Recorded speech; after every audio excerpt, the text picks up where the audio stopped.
Hello flower friends! Today I'm going to teach you how to arrange a dozen roses, or really a dozen anything, since we are doing a classic dozen roses today. I'm going to use this classic vase shape. This is important because it gives you a bulb here and kind of a waist here. This is almost like a hand that helps to hold the flowers, and it makes a big difference. Now, of course, you can use other vase shapes, but I wanted to do a video using the classics, and that's what this one is. So I'm going to get started. I like to use a floral knife. I was a florist for 17 years, so I'm comfortable with a floral knife.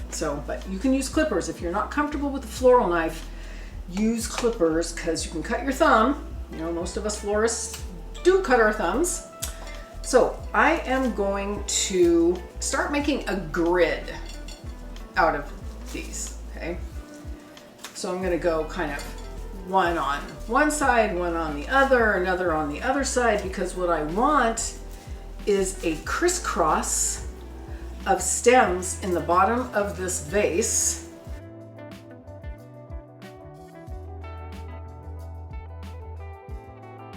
So that it will help give me some structure to hold my roses when I go to put my roses in. So I'm gonna go ahead and put a decent amount in, including kind of one in the middle, or two back to back in the middle, okay. Now I'm going to start with my roses. These I bought at a grocery store. You want to pull the greenery off the bottom. There shouldn't be any greens in the water. But I like to leave as many greens as I can. They add fullness, they add structure, they help hold the other roses. We're going to do 6 around the perimeter, 5 about midway, and save 1 for the middle. That's going to give us this kind of classic shape.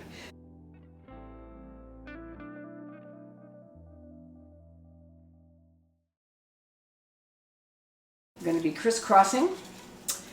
And also on roses, there's something called guard petals here. You can just pull those off, or you can leave them on if you like a more garden-y style arrangement. And you might notice that I'm putting these in at an angle.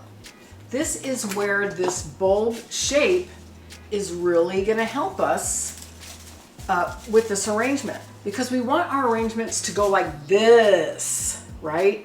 We want them to come out, not necessarily be uptight like this, where everything's sticking straight up. I mean, you might want to do that in a more modern version, but for this kind of classic shape, we want them to come out. So I'm putting them in sideways, and the end of the stem is right here at this widest part of the base, and that helps to give us our spread. I'm cutting my roses at an angle at the bottom. Why at an angle? 1, it increases surface area for the rose to drink. Also, if your rose is toward the bottom or even on the side, it prevents the stem from sitting flat against the glass of the vase and not being able to draw water. I'm going 6 around here. Now I'm going to get 6, or rather 5, to stand up in my mid section. And hopefully these are long enough for this size of a vase. That is another thing with when you buy at the grocery store. There's nothing wrong with grocery store flowers, okay? But they're a certain grade. They're all a certain height. You might have noticed that. So I'm going to work with what I have, because I wanted to do something that I think is accessible for most people, and hopefully this video will do that. So the other thing that I'm doing is, as I'm placing these, I'm kind of going in between the other roses. All right, like that. Also, I'm using a turntable. You don't have to have a turntable, but it sure is nice. See, I need to add more greens.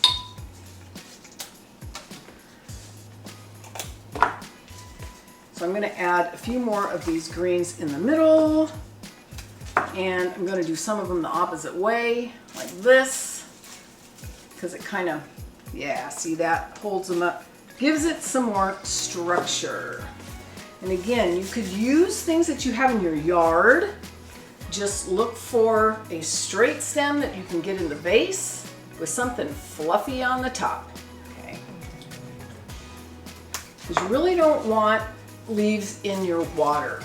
All right, so I'm almost done here. So I've got my 6 around the bottom. I've got my 5 midway. I've more or less put my mid-height roses in between the lower ones. Okay, and now I'm going to put in the one in the middle. And hopefully I've got enough greens in there to hold it. Oh yeah, great.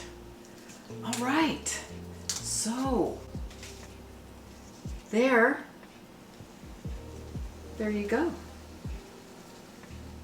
There's your dozen.